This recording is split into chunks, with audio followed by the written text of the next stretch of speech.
Welcome into the New Orleans Saints podcast. You'll hear from players, coaches, broadcasters, and writers that cover the NFL on a daily basis. The New Orleans Saints podcast starts right now. Here's your host, Erin Summers.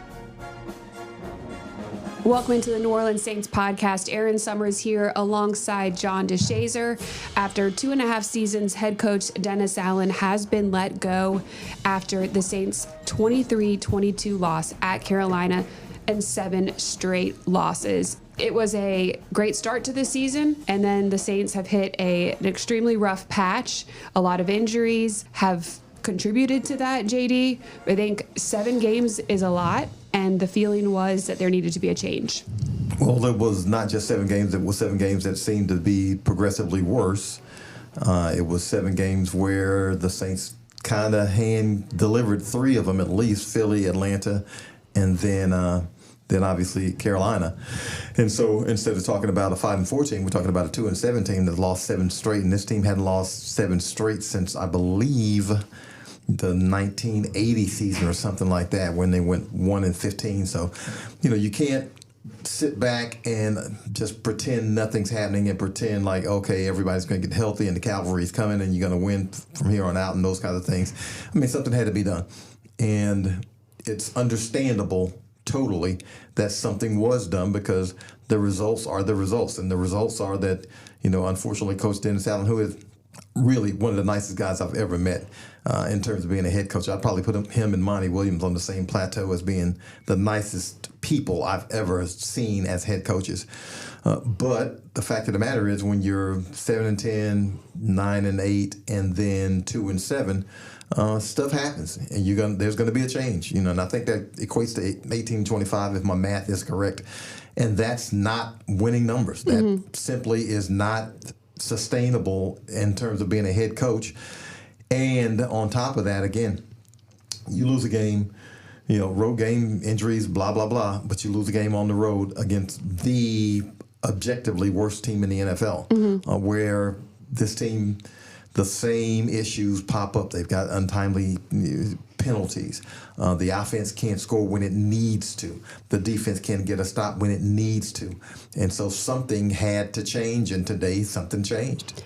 It seemed like as the season went on, the Saints just couldn't seem to make the plays that mattered. And you alluded to some of those, the penalties, the explosive plays. And against Carolina, they did nearly everything right. Outgained the Panthers by over 150 yards and won the turnover battle, and become the first team ever to lose a game with those statistics. What has been the overlying issue? Well, that's it. I mean, timely plays.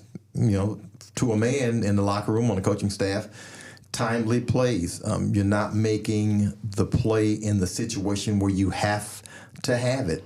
You lose 23-22 to Carolina, and all those good things that happened, but you couldn't score an offense when you had to. Couldn't score, 2 for 4 in the red zone. And when you needed points late, you couldn't generate the points or get in field goal range. And on defense, even though you held them to less than 300 yards, you couldn't get the stop that you had to have. And even though one of those touchdown drives for Carolina was, a 40-yard drive, but the fact of the matter is, defensively, you still get paid to stop them. So, giving up a touchdown in that situation, I understand it was a 40-yard drive. It's a short field. But you didn't hold them to a field goal, nor did you keep them out of the end zone. Those things matter when you're talking about a team that's struggling and scuffling and needs something to sway a game in its direction. And if you can't make timely plays in the NFL or any FL, if you can't make timely plays, it really doesn't matter how much positives you do or how many positives you stack, because you're not making the plays that you have to have when you have to have them. It's been tough because you look back on the previous head coach, Dennis Allen's tenure, and he spent 14 seasons, 2 different stints here. He built a great defense as a defensive coordinator from 2015 to 2021. And Tyrann Mathieu alluded to it. When he signed here with the Saints, they were a top 5 defense. That's not been the case this season. They're 26th in points allowed and 28th in yards allowed per game. Mathieu said that he took a lot of responsibility for that. And as the defensive players on this team, they should feel bad for putting the team in the situation where they are now moving on from their previous head coach. Well, as well they should. They should assume some responsibility because, as interim coach Darren Rizzi said, everybody had a turn at digging this hole. So everybody has responsibility into it. And when Dennis Allen came back to be the defensive coordinator in 2015, I think it was, the Saints defense was a shambles. It was to use a looser vernacular of what folks say now, it was poo. It was horrible. It was horrible. And he took that defense that was awful and made that from a 30th, 31st ranked defense into a perennial top 10, top 5 defense. And they rode those years when they were top 5 defense, when Drew Brees wasn't the quote-unquote Drew Brees that we're accustomed to, and made playoff teams out of it and division winners. When that offense started to dip, the defense was able to carry this team. So, look, Dennis Allen, at some point in his life, will be in the Saints Hall of Fame, as well he should. He will receive the accolades that he deserves because he was a fantastic defensive coordinator at a time when this team really, really needed someone to get that defense together and coordinate it. But unfortunately, as a head coach, it just didn't work out. A lot of that, some of it has to do with injuries. But, I think something Tyrann Mathieu alluded to today was that there were times where this defense felt like it was the hunted rather than the hunter. And that speaks to those guys feeling like they weren't being properly utilized, weren't maybe aggressive enough. And that's something that was a little bit shocking to me because Dennis Allen was a pretty aggressive defensive coordinator. And so, but when you have players say those kinds of things perk up the attention because it's saying, hey, we didn't feel like we were being let loose. And when you have players in that situation, it's almost like they're saying, we kind of felt like we had a hand tied behind our back. We assumed the responsibility, because ultimately we were supposed to get the stops, but were we put in the best situations to make the stops, or were we in situations where we went down swinging, I guess, more or less. And if you don't feel like you went down swinging, then you kind of have a little taste in your mouth about how you went down, because it's like, did we give it our really best, or did we not give it our best? Were we not able to give it our best? And if you don't give it your best and you lose, there's some, generally you're going to feel some kind of way about it. And if you are attributing that to the play calling and what the defensive coach is doing, then I guess that does fall on head coach Dennis Allen over the course of this season. But the bottom line is you just weren't winning football games. And when it's all said and done, that is what the National Football League is about, and that's what matters. It doesn't matter how many yards you were able to put up on the ground. 197 rushing yards is a lot. It doesn't matter that you're playing against the Carolina Panthers. And then not to come away with a win is tough to swallow. The Saints decide to move on from head coach Dennis Allen, and they put the former associate head coach Darren Rizzi in as the interim head coach, now special teams coordinator. We heard from him for the first time today.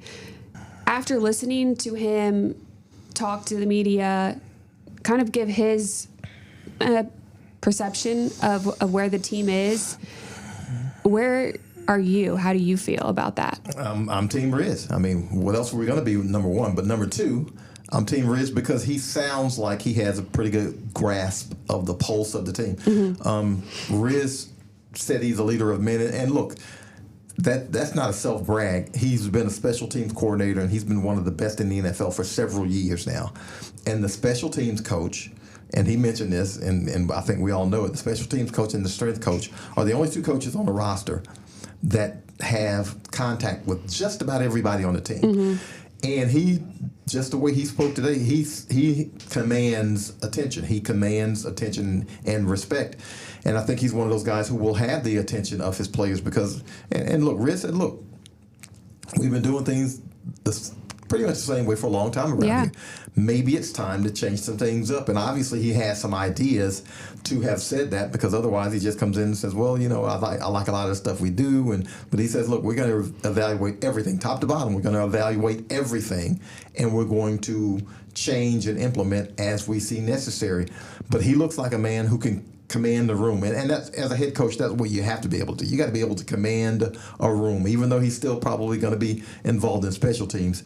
But he's got to have the respect of the offense, the defense, and the special teams. Everybody's got to look to him, because when stuff hits the fan, people look at the head coach. We've seen that right now already. That's why we're talking on this podcast right now, because football is a business, and business was not booming for the New Orleans Saints. And that's how you end up with changing coaches. Darren Rizzi has been a guy who I thought was head coaching material for a while, but just because of, not just because of his personality, but because he's had effective units for his entire career, I think, in the NFL, pretty much. He has had guys who are Pro Bowl and All-Pro, and you got to get guys, units, to buy in, because the guys who get recognized on special teams are the gunners and the returners. That's it. The rest of those dudes are just out there, blocking and making sure they're carrying out their assignments and making sure they're creating spaces and lanes. The rest of those guys don't get the kind of notoriety that gets them to the Pro Bowl, but the returners and the gunners do. And he's been very successful with the returners and the gunners, but not just that. He's been successful in getting those guys to buy in. You have to have guys to buy in on special teams, because, like I said, a lot of it's dirt work, grunt work, and you don't get recognized. And so that's been one of the strengths he's had. I think that strength will carry over to this team. He also said he's a big accountability guy. And look, we're not sugarcoating it here. We've heard Alvin Kamara say several times talk about accountability. Yep. There obviously was something with the accountability that these players did not like. Well, Riz, being a South Jersey guy, is going to be I don't want to say he's going to be in people's faces, but people are going to know, hey, this is where you made a bust. This is what we need you to do better.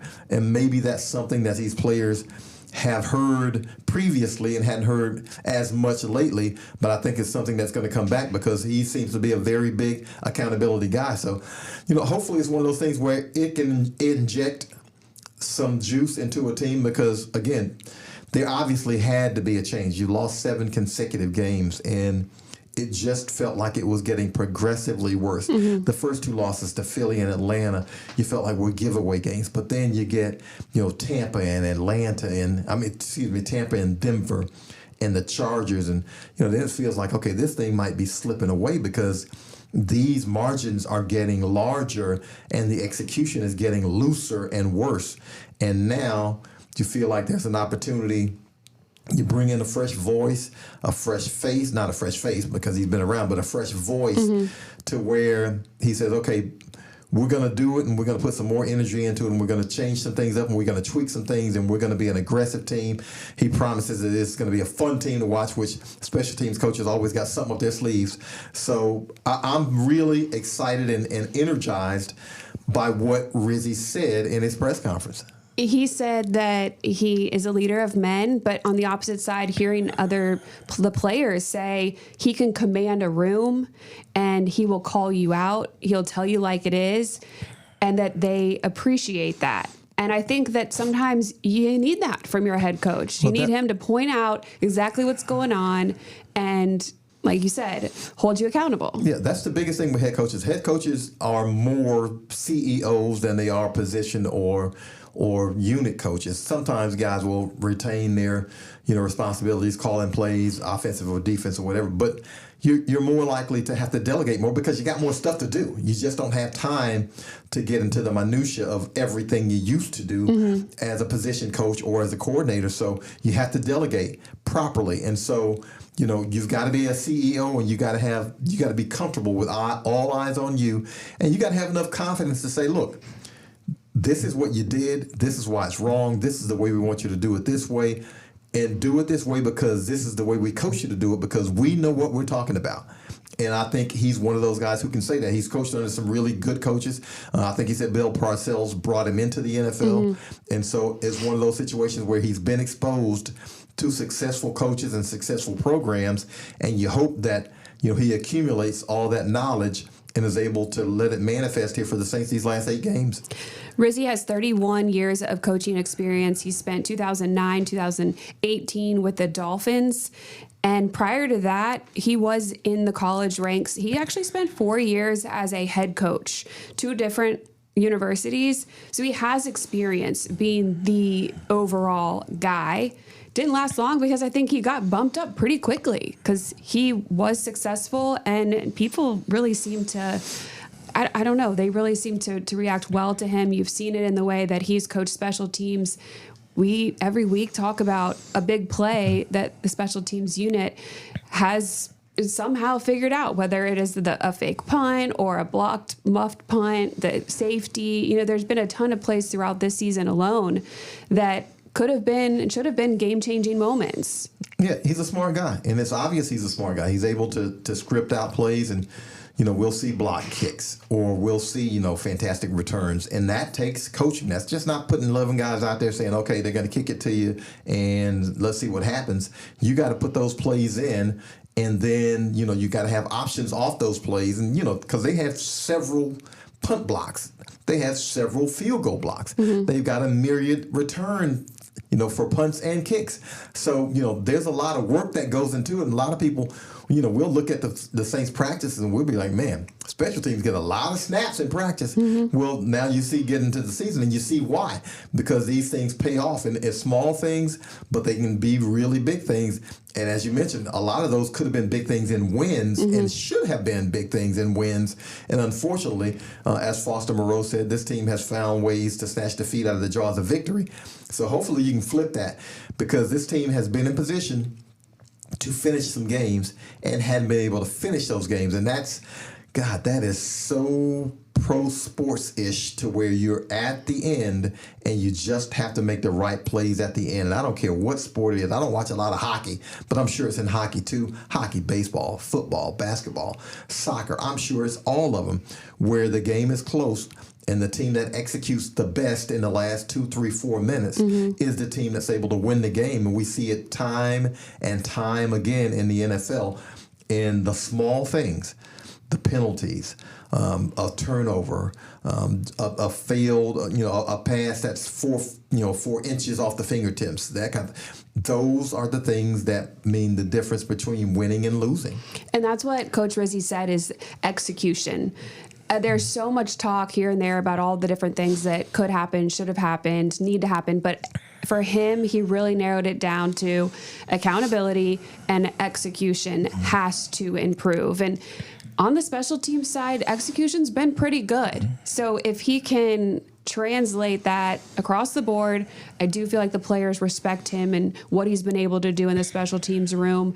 Players like Tyrann Mathieu said he already has a relationship with them, and we know Matthew's not over there hanging out with the special teams. I don't think he spent any time doing anything for Riz. Well, special teams guys, like I said, they make sure that they get to know everybody on the team. It's just the way that is, because for the most part, they do have a voice over a good portion of a team, because a lot of guys, especially the bottom roster guys, you might not have the top 22, the starters, but everybody besides them on a 53-man roster is probably doing something on special teams. And so you get a chance to talk to them. And even a lot of the guys who are starters, like we've seen Chris Olave catching punts in practice. We've Alontae Taylor, Alvin Kamara, they've been begging to go over there. We see those guys handling field, kick returns and punt returns in practice. So he gets the voice with all those guys. And I think, one of the mantras he has for special teams, which I think is going to play well for all units, mm-hmm. is 1 of 11. And you always hear the special teams guys talking about 1 of 11. Well, obviously Riz has taught him, but I think the way he explained it was, football is so unique in that, 11 guys are out there, and if one guy messes up, it blows up a whole play. Mm-hmm. And in basketball, he's right.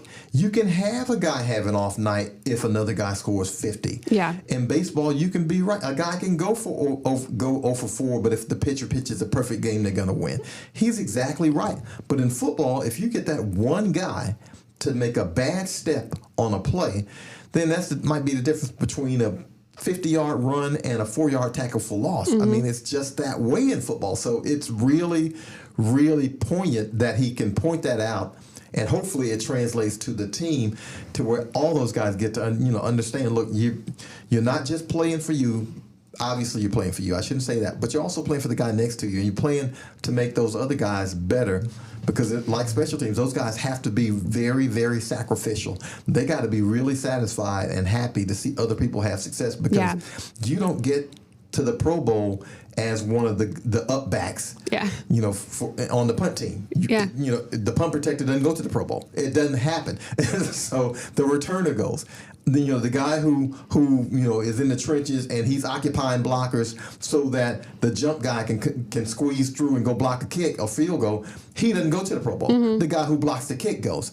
So there's not a lot of glory to be deciphered from that, not a lot of glory to be sifted from that, except the satisfaction of we all did it together. It couldn't have happened without all of us. So hopefully that permeates on the offense and the defense too.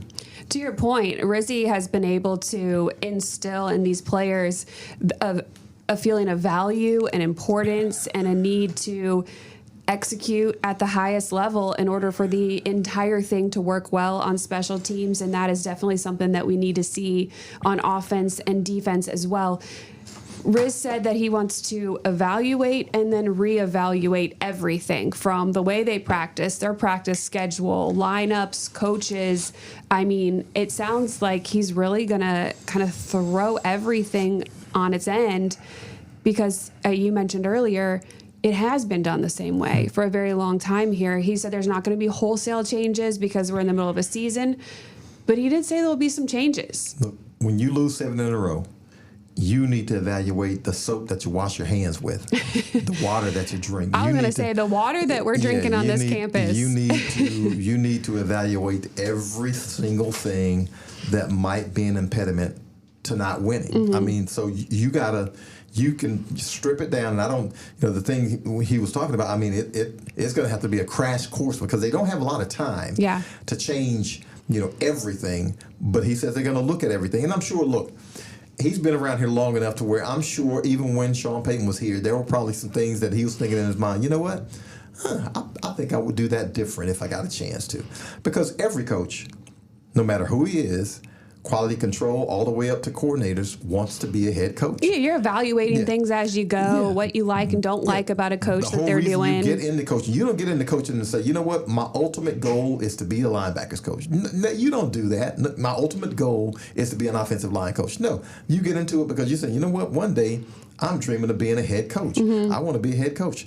So there are things he's been evaluating and taking information from each of his stops to where he probably has been saying to himself, if I ever get the chance, I'm going to do it this way. Mm-hmm. If I ever get the chance, you know what? That was something, I'll take that with me. So he's got a lot of things swimming around in his mind right now, a lot of theories and a lot of things. But like I said, when you lose 7 in a row, everything is subject to change and should be evaluated because obviously it would be insanity to continue to do the exact same things that got you to 7 losses in a row. Well, we do only have one day. Tuesday will be a day off for the players at least. I'm sure some will come in for rehab, et cetera, to get a workout in. But then Wednesday, it is right to work. So it is going to be a quick turnaround.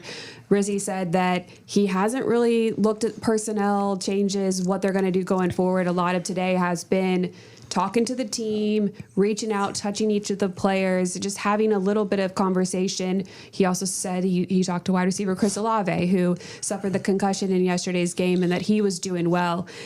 But yeah, I mean, you got to turn the page pretty quickly here. He said he can't promise a lot, but what he will promise is fight and passion on that football field, and I believe it. Yeah, I mean, that fight and passion sounds a whole lot like his special teams.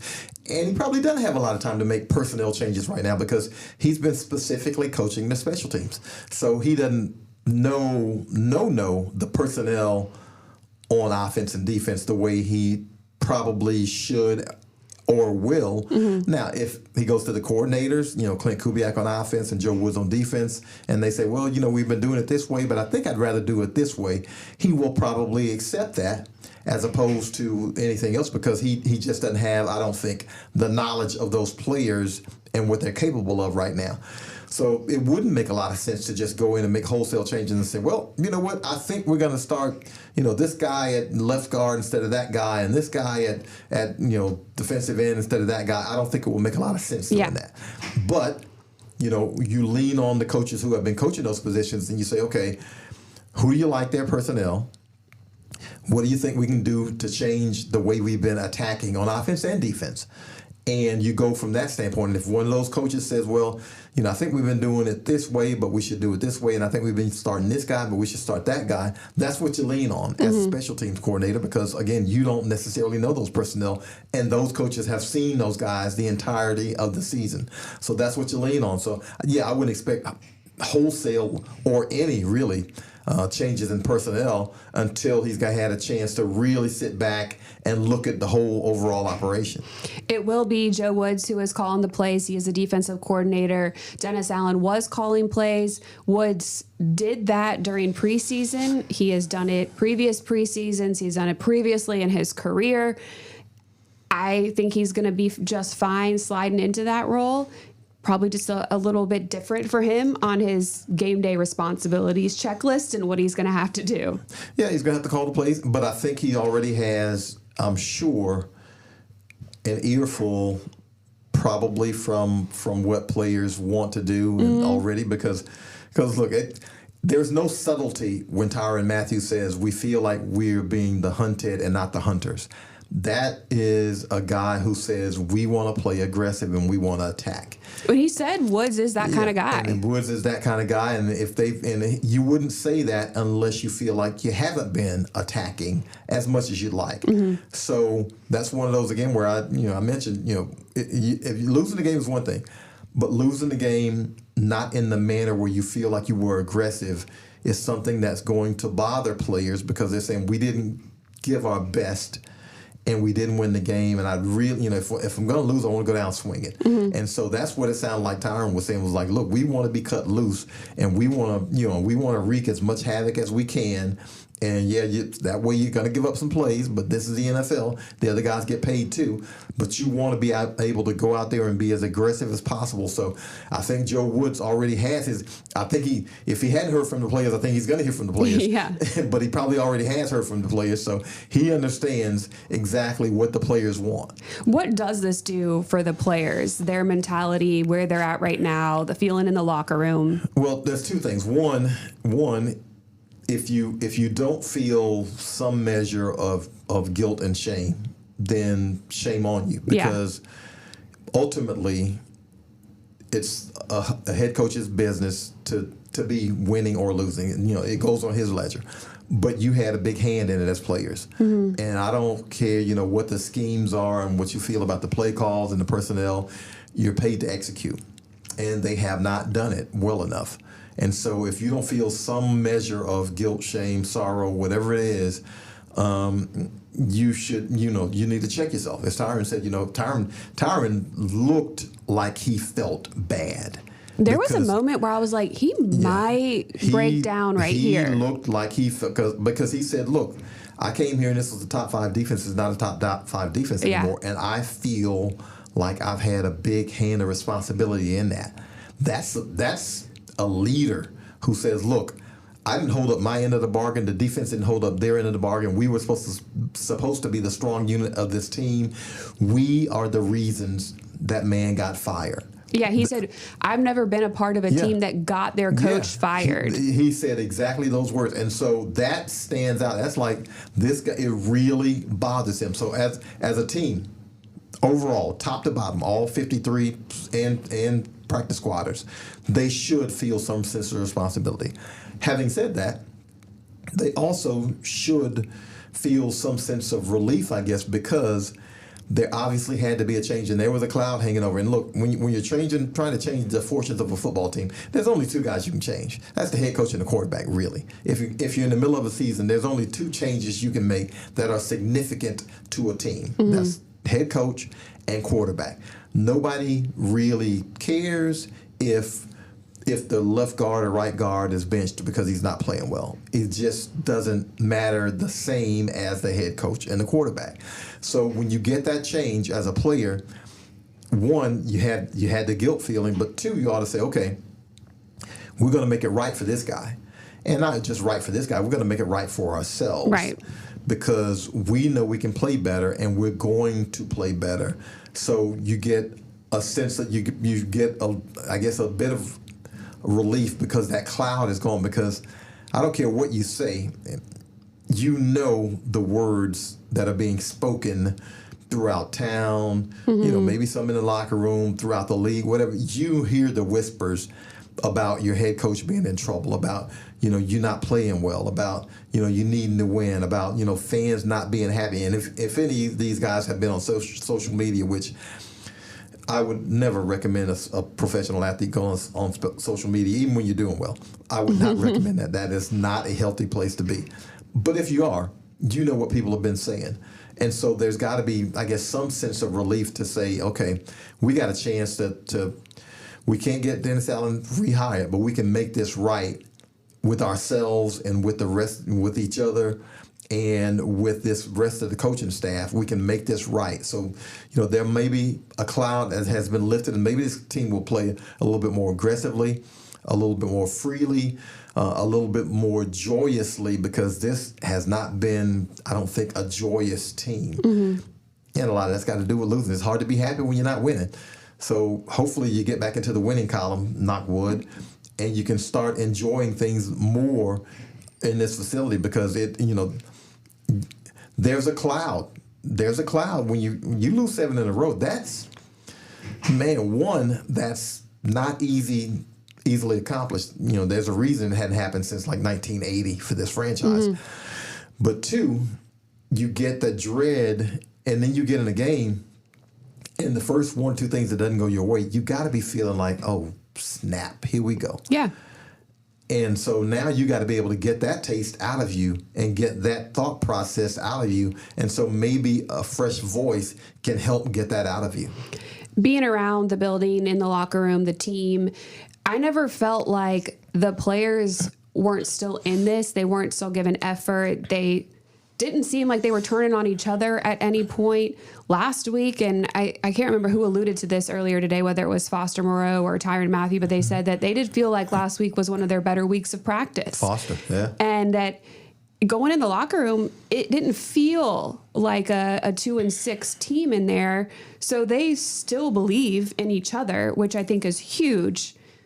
To your point, there had to be a change that was made, but I think these players are still in it, very much so. Yeah, this is a tough sport. I mean, you can't not be all in it. If people say, well, you know, I care more than the team cares. Well, tell that to Chris Olave, all right? Right. Tell that to Chris Olave. Tell Chris Olave to his face that you care more about the Saints winning than he does. Tell Alvin Kamara to his face that you care more about the Saints winning than he does. You know, tell that to Tyrann Mathieu. Tell it to Mario Davis. Tell it to anybody on the roster. I care more about, tell it to Pete Werner. I care more about this than you do. That is idiocy is what it is. That's the kind of foolishness that people should not say. These guys care. This is not just a game to them. They get paid a lot, but this is their livelihood. And this is how they earn a living for themselves and their families. So they got a lot of pride in what they do, and nobody wants to put in the amount of work they put in and then lose the game. Because these are 1-week units, and you do all that doggone work, and you do all the rehab and recovery, and you're sore every night, and you're studying all the time, and you're not doing the things that you normally would do, because you got to get your body and your mind ready for a game. And to go out and play as hard as you can for 60 minutes on a clock and not win the game is probably one of the most deflating feelings you can ever think. Because in the NBA, they play 82 of them. So if you lose 2, hey, you got 3 to play next week. Yeah. But in the NFL, you got 1 that week. 1. And if you don't win that 1 after all that preparation and all that work and all that thought and all that studying, then you're like, okay, now we gotta go back to the bottom of the hill and try to push this rock up again. And so to say, you know, look, that's why you want to see these guys have success, because even though it's, you know, the NFL is basically, Pete Rozelle did this. He made it to where it's parity driven. Every team probably should be 8 and 9 or 9 or 8. That's what it really is leaning toward, or really the goal of it. But these guys put in a lot. They put in a lot. And so to see them have success is something that really, you know, I love seeing that. You know, I love Club Dub when, you know, they win and they go in the locker room and they're playing the music, because, you know, you see guys relieved that all that work paid off. And by the same token, when you don't win, that that is a miserable place to be in the locker room because, again, those guys are thinking, man, we did all that, we didn't win, and now we got to start all over again and try again. And you do that 7 straight weeks, that's hard, folks. That's hard, man. When you ain't won a game in 2 months, that's hard living. Yeah. And so I would never, I applaud those guys for going in the locker room and going to practice every week and still having the mindset and still giving their all, because you can lose a team and guys can, I guess, coast.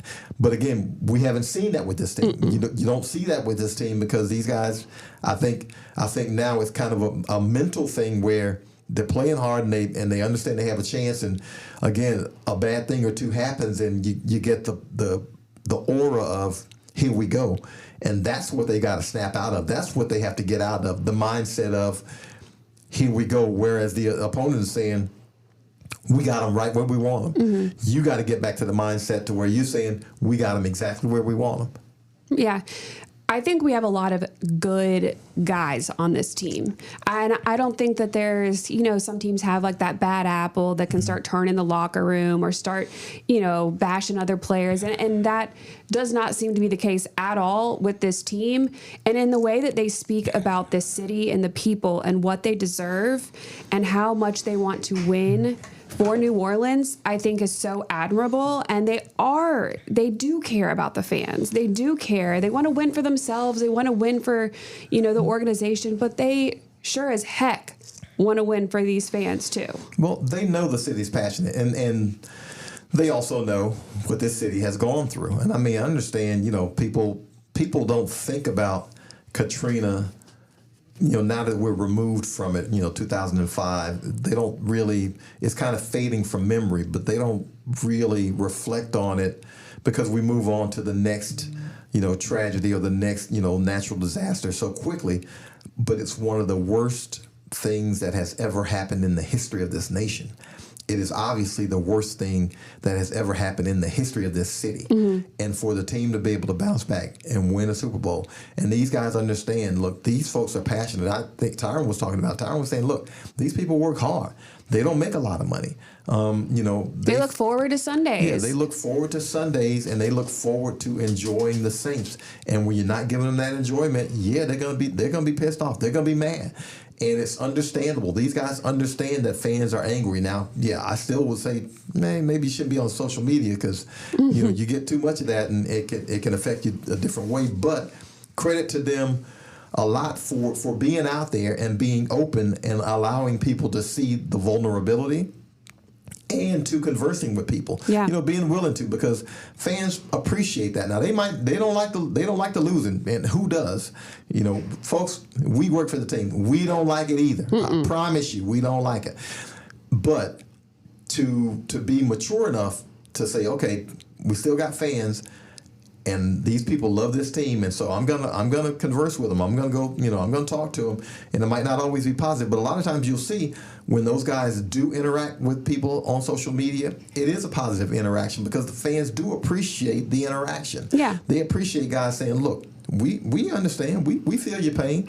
We feel it more than you do, and we want to change this. But you know what? Also, we want to win for you. We want to win for ourselves, obviously, but we want to win for you because we know what New Orleans has been through. We know how much winning means to New Orleans.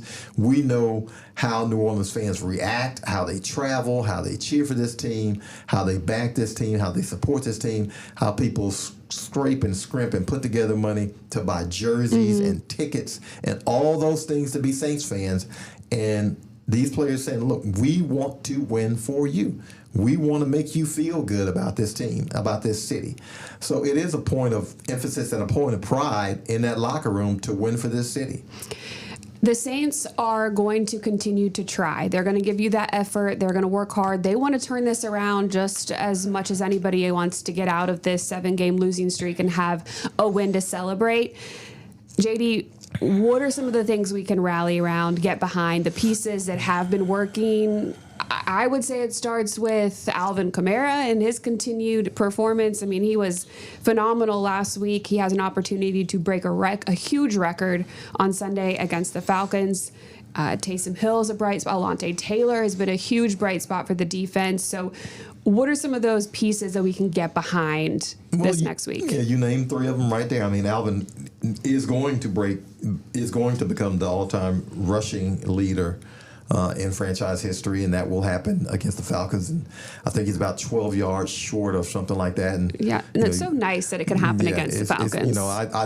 I wanted the Saints, in a perfect world, they win at win at Carolina. Yeah. And then he comes home and breaks the record. So, at least we get a chance to look forward to that. And, the Falcons know, who Alvin Kamara is. But, hey, give it to him until he gets the record, get it out of the way, and then go ahead and play ball. But, you got him. You've got Alontae, who I think is having a breakout season, having a fantastic season.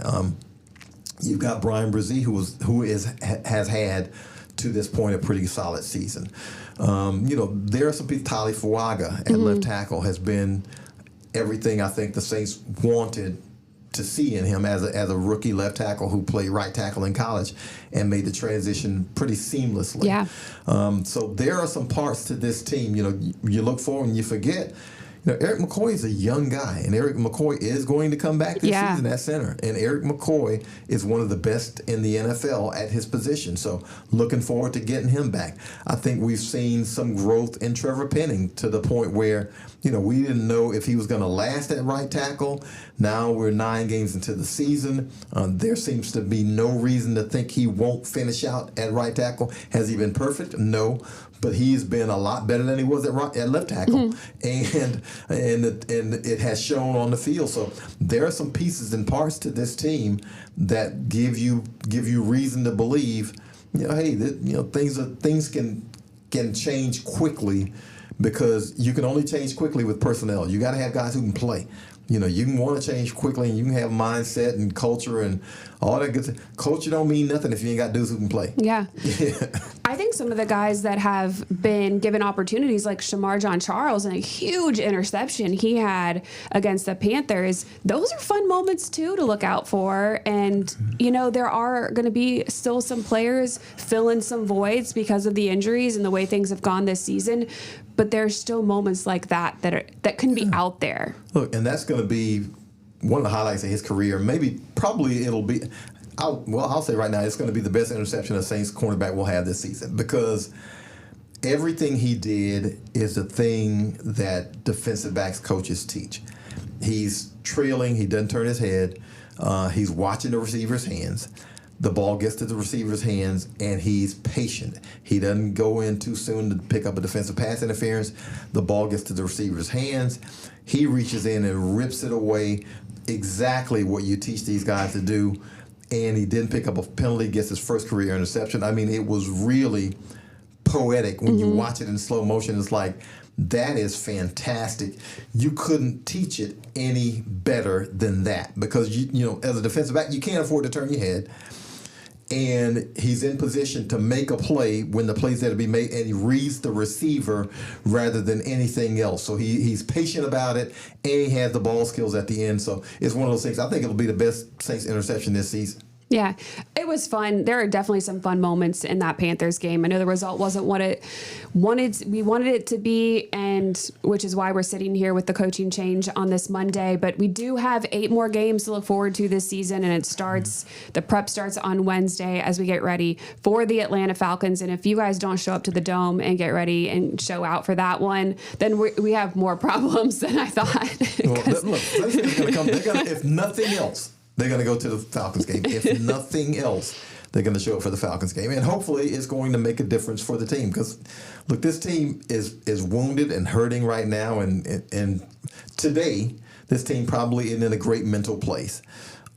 Tuesday will be a good recovery, body and mind day. And then Wednesday, they got to go back to work. So they don't, I think it was, Rizzi said today, there's no time to sit around and feel sorry for yourself. Right. You got to get up and go to work. But by Sunday, and look, I get it. They got to re-earn your trust. They got to re-earn your passion. They got to re-earn some things. But hey, it's the Falcons game. It's Falcons week. So there's no better way to re-earn it than against the Falcons. Yeah. Well, we'll do it behind interim head coach Darren Rizzi. And if you missed any of the press conference today, make sure you check it out, NewOrleansSaints.com. He, Foster Moreau, and Tyrann Mathieu all spent some time speaking with the media, and all very honest, great conversations that were had there. So check that out. And we'll be back with another podcast on Wednesday. JD, thank you. Thank you.